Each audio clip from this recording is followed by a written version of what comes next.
Hey guys, hope you guys are having a great day so far. This is Bill with Bill Mabry Online Coaching. Today is another video that I'm doing in a series of videos of different topics that are in my blog post on my website.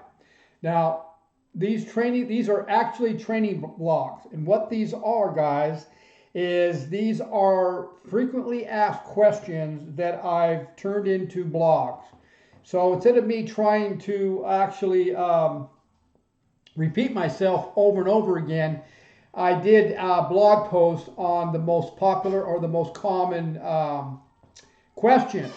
So you can go to my billmabrycoaching.com, click on blogs, and that's where you'll find these training videos. Now, this particular topic today has brought up quite a bit of questions from different people, especially those prospects that we're doing a free consultation with. When I explained to them, one of the things that we will be doing is we're going to eliminate fruit from your diet temporarily until we've either reversed your type 2 diabetes or you've reached your fat loss goals. And people actually are confused why I do that, or they're not really concerned, but they have questions on, well, we heard that fruit should be part of a nutritional meal plan when you're trying to lose weight. And actually, I explained to them that's not true. And according to science, that's not true. And then that's why I did this training blog, which the topic is why fruit will sabotage those of you trying to reverse type 2 diabetes or lose that fat weight. I explain it, and it's simple. It's a simple explanation where I actually back it up with science research showing what I'm saying to actually be true. Guys, you got two types of energy sources your body uses. You got your number one type is the easiest for your body to use, and that's the carbohydrates that you're eating. You could either be starchy or veggie carbs, which are converted into sugar. Now, if you're eating multiple carbs per day, 4, 5, 6 meals per day, that means that you're converting those foods into sugar throughout the whole day, and that's causing a hormone known as insulin, which is known as your fat storing hormone, to be elevated throughout the whole day. And that's why it's one of the most easiest sources of energy to go into.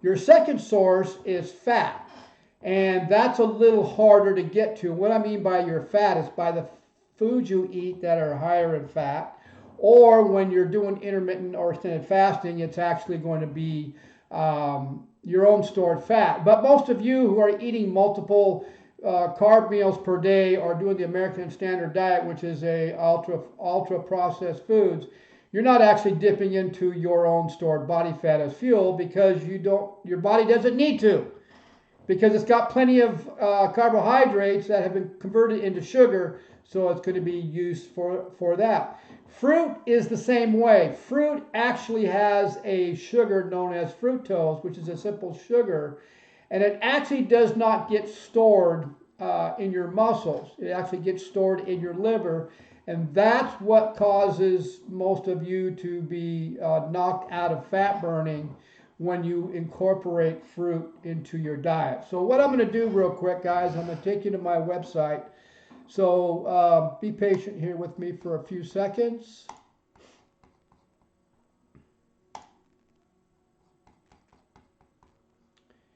All right, we're almost there.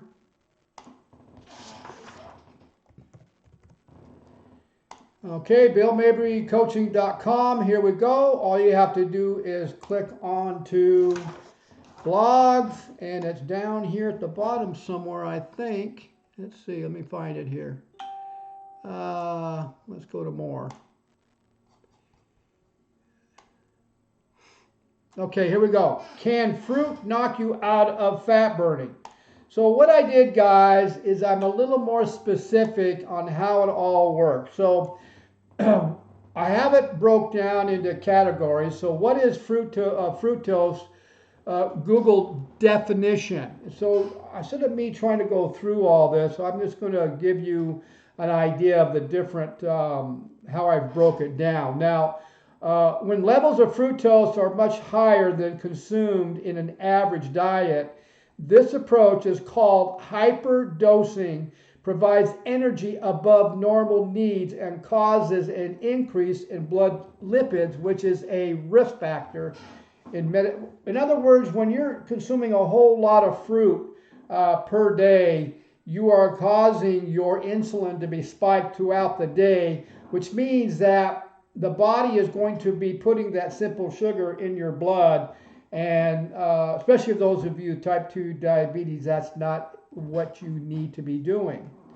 Where is fructose stored? Well, when you're converting carbohydrates into glucose, that is going to be stored in your muscle. Fruit, or the simple sugar, fructose, is actually stored in the liver, and that's the issue. So fructose, which is a sugar, is stored in the liver. Your liver can only store around 30 grams. That is it. What happens if you overeat fruit, which is a simple sugar, and you go over those 30 grams, whatever is not used for energy is then stored as fat. You see, so the carbohydrates or the glucose in your muscle is not dumped into your bloodstream as quickly as fructose is, and that's the issue. So you also can read this. Let's get into why fruits during your weight loss journey can cause you. Well, it's pretty simple. Too much fruit will knock you right out of fat burning.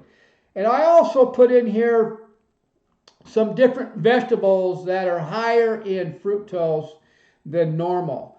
And then, of course, you can indulge. I put in there the ones you can indulge in, and my favorite is spinach. Artichoke is another one. It's my favorite also.